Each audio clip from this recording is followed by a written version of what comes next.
How's it going, everyone? It's Adam from Lifeguard. I'm today back with a brand new lifeguarding video. If you guys are new to the channel, I make a bunch of lifeguarding content about how to pass the course, how to pass the pre-test, basically everything you need to know to become a lifeguard. So definitely consider subscribing and liking the video if you're new to the channel. Now, today's video, I'm gonna be talking about the hardest parts of the lifeguarding course. Basically, what areas, what sections of the class you have to pay the most attention to in order to succeed. And it'll help you guys get better prepared and understand what to expect so you can pass the lifeguarding course on your first try. Now, right off the bat, the hardest part for many is the beginning and the end. And what I mean by that is the beginning is the pre-test. So you have to do the lap swim, the brick dive, and the treading water. For an average swimmer, it's still pretty relatively challenging. So you want to make sure that you have a lot of endurance, a lot of stamina, because it really tests you, especially on those last couple of laps when you're doing the 300-yard swim. Now, I remember when I was 15, when I was doing it, I felt pretty good for like the first 80% of it, but towards the end, I really started to feel tired. So I just had to remember, okay, I just got to keep doing what I'm doing,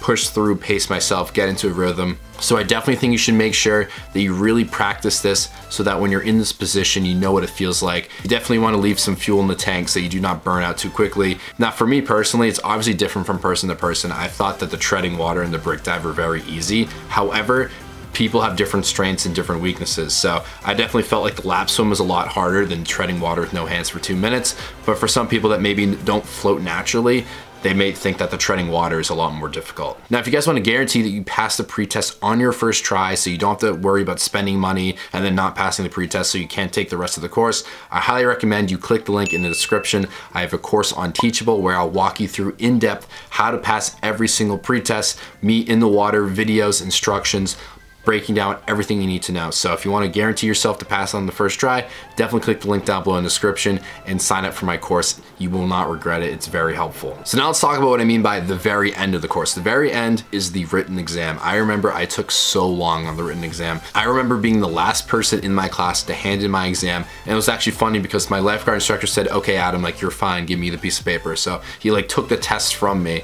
and just started grading it. Because like he knew, okay, you spent this much time on it, like you should be good. So I definitely took my time. It wasn't because I didn't know my stuff, it was because I just wanted to make sure, just to double check, because in the lifeguarding course, there's a lot of specifics. It could be like different wording, different responses, different types of solutions in the multiple choice that sounds so similar to everything that you've read about, but it's not the right answer. So you really got to make sure that you look at the specifics, make sure that you break down things by steps and understand certain names and certain procedures by the book. So it takes some time, especially in terms of like highlighting definitions and stuff. Now, another hard part of the course I would say is the CPR test, the one where the instructor takes you one at a time and there's like a bunch of dummies on the ground and he gives you scenarios. Now, once you understand and get the gist of it, it's kind of like engraved in your mind where you can do it like instinctively, but getting to that point could be challenging. But it really comes down to repetition and just understanding what to do on certain victims. So everything's different from children, infants, and adults, and the timings are different. So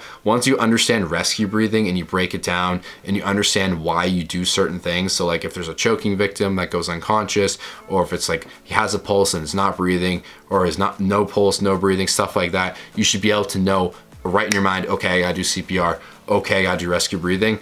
And you also got to make sure at the beginning part, you make sure the scene is safe. You do the check for pulse and breathing, check for responsiveness, have someone call 911, like all those things. You really have to like get those things in your mind. So the process of memorizing things can be hard, but once you got the gist of it and once you do it, it can be a little nerve wracking because it's one-on-one with the instructor and it's a kind of like a test environment, but you guys will be fine. I guarantee that you'll have the confidence you need to do it. Now, this is kind of like a bonus tip, just to me throwing something out there that could be challenging. During the water rescue phase, one thing that could be very challenging is the deep water backboarding. Now, you're in a team, so it's not just you on your own, but backboarding can be tricky, especially if you're a beginner, because like we're all beginners if you're taking the lifeguarding course for the first time. So just understanding how the backboard works, being able to push it underneath the water and line it up on the victim so they don't like tip over or like it's unbalanced. So it definitely takes some patience and it requires you to get used to it a little bit, but in this phase, it's all about communicating. You just gotta keep treading water. You gotta make sure that the straps are on tightly and everything's aligned. So they'll walk you through how to do this. But you gotta remember, when you're doing this for the first time or the second time, this isn't like a test. You're not like in a room saying, okay, you have to perform this perfectly on your first try. So do not psych yourself out. There's not as much pressure as you would think in like a testing environment. So it's not like if you mess up, it's over. You can just understand the basics, get used to everything, just get the hang of it. And then once you do, you'll have that skill forever, or at least till when you get to recertified, until all that stuff goes out of your mind a little bit. But yeah, it can be challenging, but I guarantee if you just stay calm, you just listen, you just practice, you'll get it. So I hope you guys enjoyed this video and found it helpful. Definitely like and subscribe if you're new to the channel, and I'll see you all in the next lifeguarding video. Thanks so much for watching. Peace out.